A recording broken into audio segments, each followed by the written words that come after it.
Hello and welcome to WION's Global Leadership Series. With me today is the Prime Minister of Armenia, Mr. Nikol Pashinyan, and it's good to have you on WION. Welcome to the show. Good afternoon, sir. Very glad to be with you. Thank you. The clashes in Azerbaijan have entered the fourth week. 2 ceasefire attempts have failed. Are you preparing for a long-drawn battle?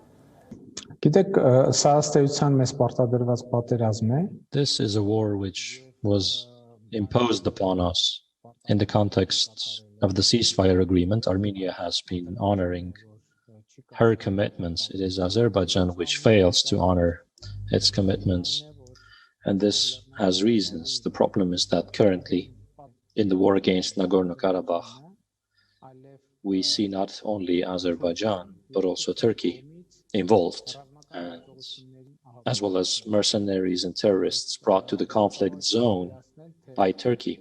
You can only imagine, essentially, what a confusing and chaotic situation it is that we're seeing.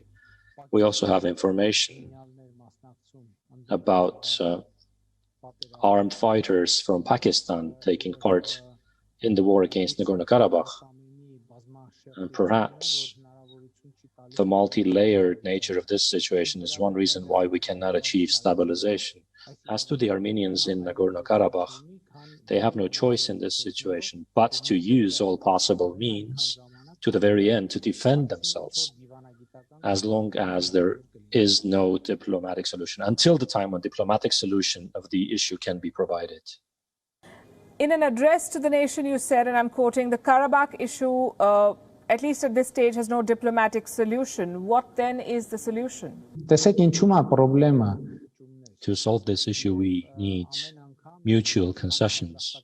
And every time Armenia expresses willingness to make any concession, in other words, even a bit lowering of the bar on the Armenian side, Azerbaijan comes up with new demands and new conditions. It has been the case since a long time in the negotiations. It is currently the case by saying that currently diplomatic solution is not available. I refer to Azerbaijan's non-constructive position. Azerbaijan has not been and is not ready for any solution of the issue based on mutual concessions. As soon as Azerbaijan is ready for that position, we will, I think, at that time have some success. But so long as that's not the posture, that's not the position, it's very hard to achieve diplomatic solution. That, of course, does not mean that we stop working in that direction. We shall continue to work in that direction. But Azerbaijan has accused Armenia of breaking the truce. How do you respond to that charge? Well, you see, in those cases, nobody says, yes, I was the one breaking the truce. But I ask a question, I ask a simple, logical chain to be built. The fact that the war was started by Azerbaijan is a fact. It is also a fact that Azerbaijan has on its side armed terrorists fighting on its side. It is a fact. I don't know of armed terrorists engaging in any zone in order to achieve truce. And thirdly, every time there is an understanding reached on truce, on ceasefire, Turkey publicly states it thinks Azerbaijan should not stop the fighting, should not stop the hostilities. As we build this logical chain, we can very quickly infer who it is that fails to respect the ceasefire. Keep coming back to the issue of armed terrorists, and that is a very significant matter here, including those from Pakistan. And you say you cannot talk to the Pakistanis because there are no diplomatic ties, but I'm sure you can ask the international community to try and bring that pressure on countries like Pakistan to stop this export and to stop these armed terrorists from worsening the situation between Armenia and Azerbaijan. What are you doing in that direction? With respect to that problem, we have shared all of the information with our international counterparts. And in the international media, there have been publications already which prove that terrorists and mercenaries from Syria are taking part in the Karabakh war. International organizations have been informed already. A number of countries have officially acknowledged that there are terrorists and mercenaries in the conflict zone. and they have already expressed their concern over this. And of course, the international community should strictly condemn these actions and these practices and take specific measures to put an end to the presence of terrorists in this region. Armenia's president visited the NATO headquarters, but he seemed to have returned empty-handed, with the NATO chief saying that this alliance will remain neutral as far as the conflict is concerned. What then are your options?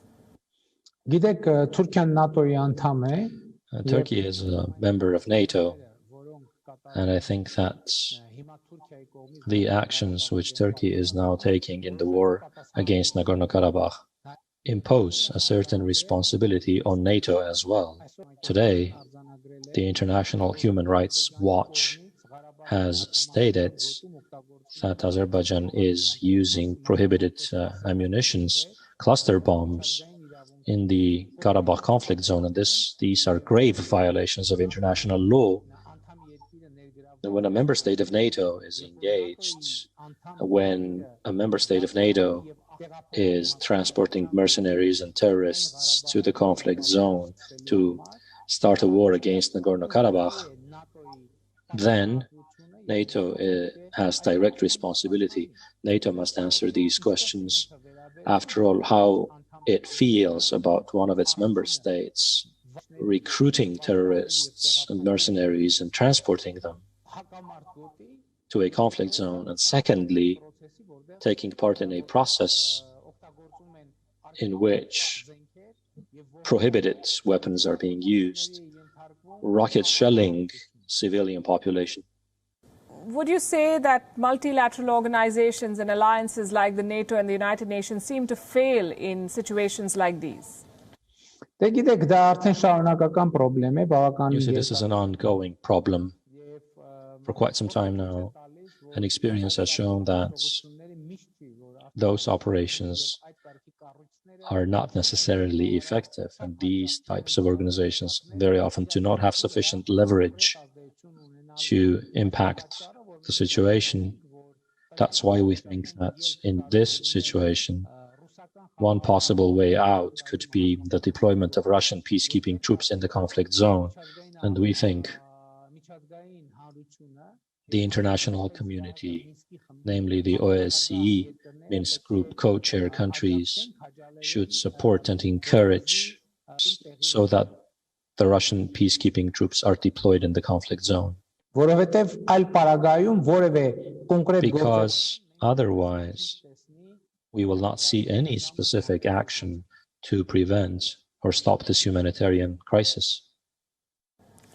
You mentioned Turkey, and you've said a lot about Turkey's role. Turkey is being accused of human rights violations in this conflict. Is there evidence, Prime Minister, to corroborate these allegations? Are you asking about evidence of Turkish participation? Yes, of course, there is specific evidence and there is proof. This war has become the continuation, really, of the Turkish-Azerbaijani joint military exercise, which they began as early as in August. Turkey essentially does not conceal its engagement in the process. Turkey's highest officials have stated that they support Azerbaijan in the battlefield, and Turkish armed forces representatives and Turkish military equipment, namely the Turkish Bayraktar UAVs, and about a dozen of those have been shot down by the self-defense forces of Nagorno-Karabakh. And so all of this bears testament, it witnesses to Turkey's engagement in the process. Further evidence of Turkey's recruitment of mercenaries and terrorists from Syria and their transportation to the conflict zone, with dozens of facts having already been unveiled. We collected them and we presented them to the international community. By the way, one more important point. The European Court of Human Rights, based on our application, has adopted a decision in which it finds that proven that Turkey is engaged in the process.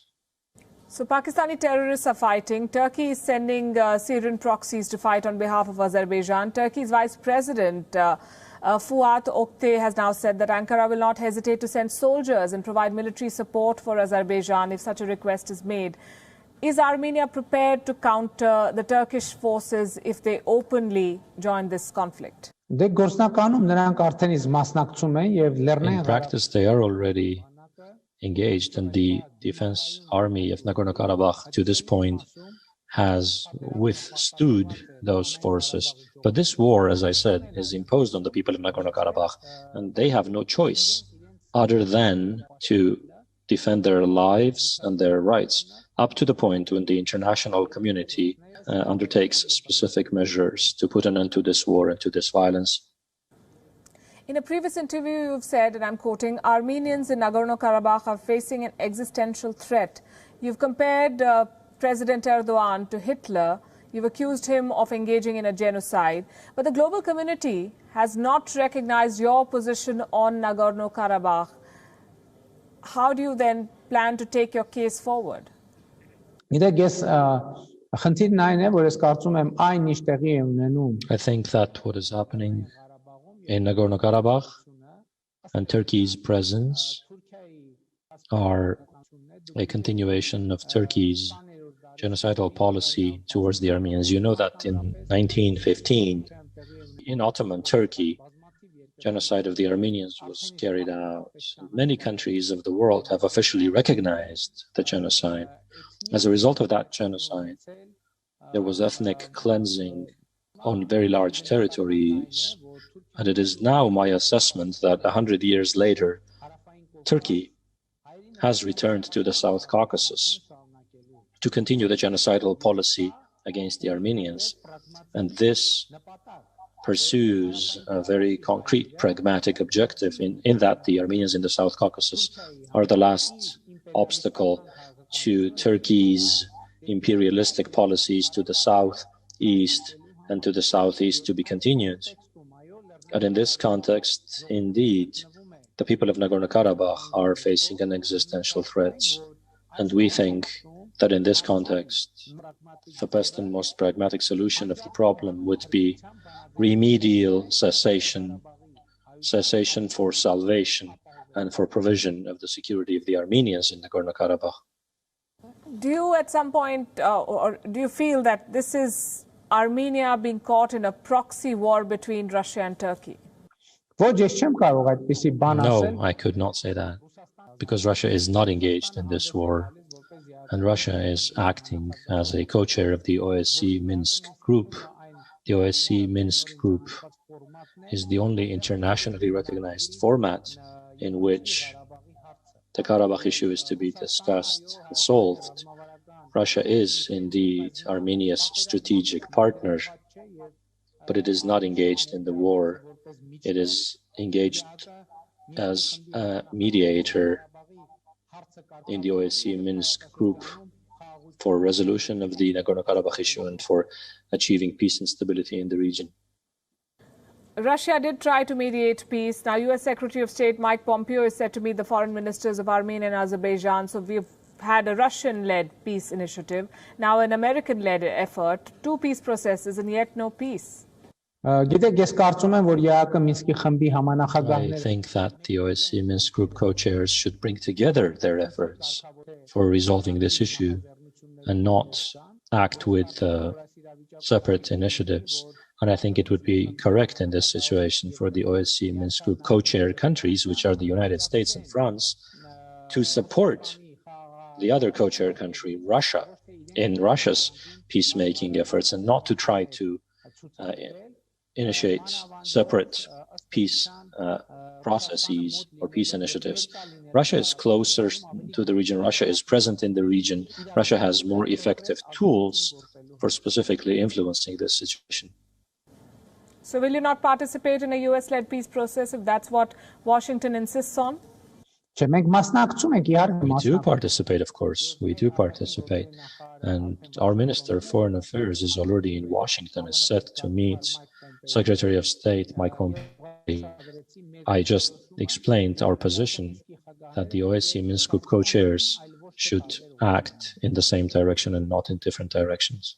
Last year, you visited Nagorno-Karabakh and you called for the reunification of Armenia with Karabakh. That position of yours has not been recognized by the United Nations. Do you feel the global community is going to back you after this? We need, first of all, to know the history of the Nagorno-Karabakh conflict. The Nagorno-Karabakh conflict, at this stage, emerged in 1988 during the democratization process of the Soviet Union, when Mikhail Gorbachev had undertaken a perestroika process in the Soviet Union. That perestroika process implied democracy. The Armenians of Nagorno-Karabakh, who have always been 80+% of the population of that region, decided to exercise the possibility of restoring their violated rights. Now, what rights were violated is that in the period of creation of the Soviet Union, this Nagorno-Karabakh, with over 80% Armenian population, was put inside Soviet Azerbaijan and not inside Soviet Armenia. And this was a consequence of an arbitrary decision by Stalin. And in 1988, the Armenians of Nagorno-Karabakh started a peaceful process, the purpose of which was, as a result of which, the autonomous district of Nagorno-Karabakh parliament adopted a decision on reunification with Armenia, and the Armenian people considered this a historic decision because the Armenian parliament too adopted a similar decision. As to the international community, I think the international community should acknowledge the facts, and the most important fact here is that today Nagorno-Karabakh is fighting a war, among others, against international terrorists. And in this sense, Nagorno-Karabakh is standing in a war against international terrorism. It is standing at a civilizational front line, and I believe the international community should apply the principle of remedial cessation. Do you expect India to support your position on Nagorno-Karabakh, and what sort of support do you expect from New Delhi? Yes, I already said what I expect from the international community and what I expect of the others. I expect also of New Delhi to acknowledge that Turkey organized the transportation of terrorists and mercenaries to Azerbaijan, and that without Turkey this war would not have started, and that Turkey and the terrorist organizations and Azerbaijan have initiated the offensive, and to acknowledge that the Armenians of Nagorno-Karabakh are facing an existential threat and the threat of a genocide. And in this context, to find that remedial cessation is applicable for Nagorno-Karabakh and to recognize the independence of Nagorno-Karabakh. How long do you think this is going to continue? Because as I want to end with where I began from. Ceasefire efforts have failed. Peace efforts have not yielded peace, really. How long a war or a conflict have you prepared yourselves for? The Armenians of Nagorno-Karabakh, as I said, will fight till the end to defend their security, but I hope that our diplomatic efforts will stop the war as soon as possible. Prime Minister Pashinyan, thanks very much for being with us. Yes, thank you.